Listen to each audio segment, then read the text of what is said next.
মার্কিন প্রেসিডেন্ট নির্বাচন সামনে রেখে প্রচারণায় এবার অভিবাসীদের টার্গেট করে নির্বাচনী ফায়দা লুটার চেষ্টা করছেন সাবেক প্রেসিডেন্ট ডোনাল্ড ট্রাম্প। তার দাবি, যুক্তরাষ্ট্রে যত অপরাধ ও সহিংসতার ঘটনা ঘটে তার জন্য অভিবাসীরাই দায়ী। কিন্তু আসলেই কি অভিবাসীরা দায়ী? কি বলেছেন ট্রাম্প? উত্তরে কি বলেছেন বর্তমান প্রেসিডেন্ট জো বাইডেন? মার্কিন বংশোদ্ভূতদের চেয়ে কি অভিবাসীরা বেশি অপরাধ করে? তাই জানাবো এবারের দৃশ্যপটে। সঙ্গে আছে আমি ওমরিনা।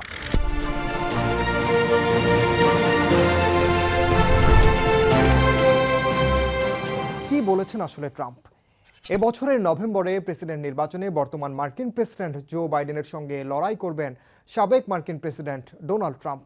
কঠোর সীমান্ত নীতি নিয়ে এখনও আগের অবস্থানে অটল তিনি। কঠোর সীমান্ত নীতি ট্রাম্পের যে কোনো ভুল সিদ্ধান্ত নয়, তার যুক্তি তুলে ধরতেই নির্বাচনী প্রচারণায় অভিবাসীদের টার্গেট করছেন ট্রাম্প। তার দাবি, বাইডেন যে ধরনের নীতি গ্রহণ করেছেন তা অভিবাসীদের অপরাধ সংঘটিত করতে উৎসাহ ও অনুপ্রেরণা দেয়। এ ধরনের অপরাধকে বাইডেন অভিবাসী অপরাধ হিসেবে আখ্যা দিয়েছেন ট্রাম্প। মূলত সম্প্রতি ট্রাম্প এবং তার দলের রিপাবলিকান নেতারা জর্জিয়ায় 22 বছর বয়সী নার্সিং শিক্ষার্থী লেকেন রিলি হত্যা মামলার দিকে আঙ্গুল তুলেছেন। ওই শিক্ষার্থীকে হত্যা করে ভেনেজুয়েলার এক নাগরিক। রিপাবলিকান ন্যাশনাল কমিটি সম্প্রতি বাইডেন ব্লাড বাথ নামে একটি ওয়েবসাইট চালু করেছে, যেখানে অ্যারিজোনা, মিশিগান এবং পেনসিলভেনিয়ার মতো নির্বাচনী যুদ্ধক্ষেত্র সহ যুক্তরাষ্ট্রের 8টি অঙ্গরাজ্যে অভিবাসীদের অপরাধ কর্মকাণ্ডে জড়িত থাকার অভিযোগ এনে কাল্পনিক গল্প সাজানো হয়েছে বলে জানিয়েছে গণমাধ্যম। কি বলছেন বাইডেন, সে বিষয়টাও জানা দরকার। গেল মার্চে স্টেট অব দ্য ইউনিয়নের ভাষণে বক্তব্য দেওয়ার সময় বাইডেনকে রিলি হত্যার বিষয়ে অবস্থান পরিষ্কার করার দাবি জানান রিপাবলিকান প্রতিনিধি মার্জোরি টেইলর গ্রিন। সে সময় বাইডেন বলেন, রিলি নিরপরাধ একজন নারী যাকে একজন অবৈধ অভিবাসী হত্যা করেছে। এ সময় বাইডেনের কাছে জানতে চাওয়া হয়, আর কতজনকে এমন অবৈধ অভিবাসীদের হাতে হত্যাকাণ্ডের শিকার হতে হয়েছে। এমন প্রশ্নের উত্তরে রিলির খুনিকে অবৈধ অভিবাসী বলায় দুঃখ প্রকাশ করেন বাইডেন। বলেন, অবৈধ অভিবাসী না বলে কাগজপত্রবিহীন অভিবাসী বলা উচিত ছিল তার। মার্কিন বংশোদ্ভূতদের চেয়ে কি অভিবাসীরা বেশি অপরাধ করে?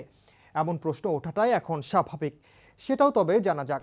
শিক্ষাবিদ এবং বিভিন্ন প্রতিষ্ঠানের গবেষণায় দেখা গেছে, স্থানীয় মার্কিন বংশোদ্ভূতদের চেয়ে যুক্তরাষ্ট্রে বসবাসরত অভিবাসীদের অপরাধের হার কোনোভাবেই বেশি নয়। তেমনি কিছু সাম্প্রতিক গবেষণা দেখে নেওয়া যাক। ক্যালিফোর্নিয়া ইউনিভার্সিটির অপরাধ বিজ্ঞানের অধ্যাপক এবং সমাজবিজ্ঞানের আরও একজন অধ্যাপকের immigration and crime assessing contentious issues গবেষণা প্রতিবেদনে বলা হয়, 1994 এবং 2014 সালের মধ্যে অভিবাসন এবং অপরাধের মধ্যে সংযোগের বিষয়ে 50টিরও বেশি গবেষণা করা হলেও বিশ্লেষণে তাদের উল্লেখযোগ্য কোনো সম্পর্ক পাওয়া যায়নি।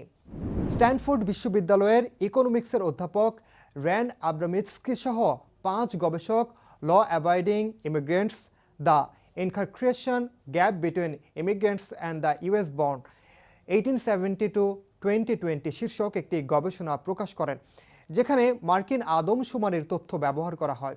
এই সমীক্ষায় দেখা গেছে, 150 বছরের মধ্যে যুক্তরাষ্ট্রে জন্ম নেয়া স্থানীয়দের চেয়ে অভিবাসীদের কারাদণ্ডের হার কম।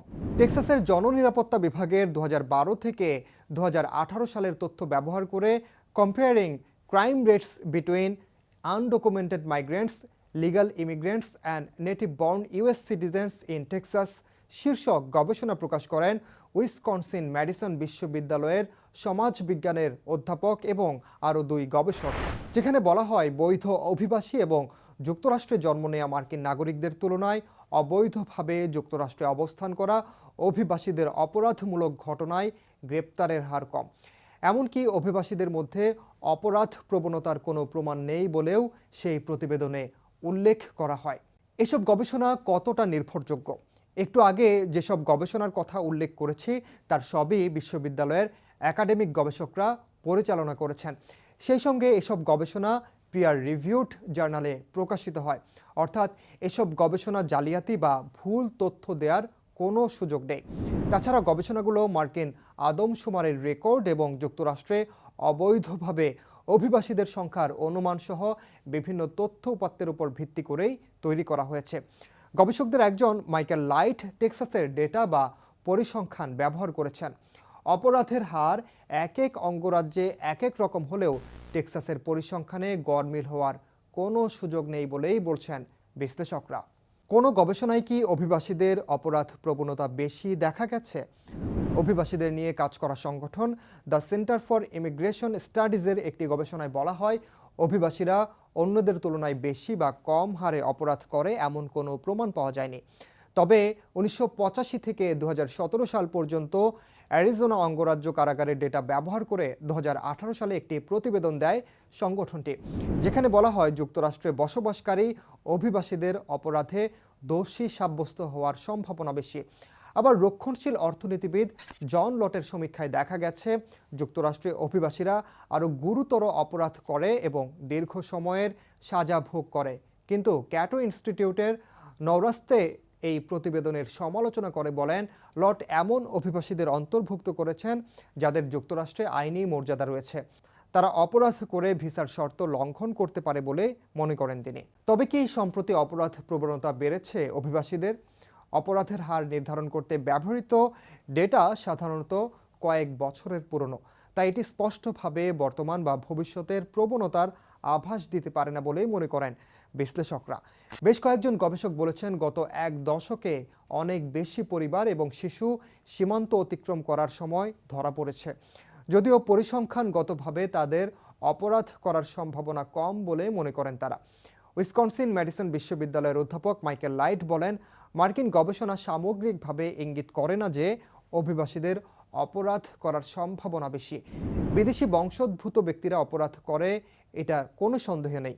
তবে স্থানীয় মার্কিনদের চেয়ে তাদের অপরাধের সংখ্যা বেশি এমনটা বলার কোনো প্রমাণ নেই বলেই মনে করেন তিনি।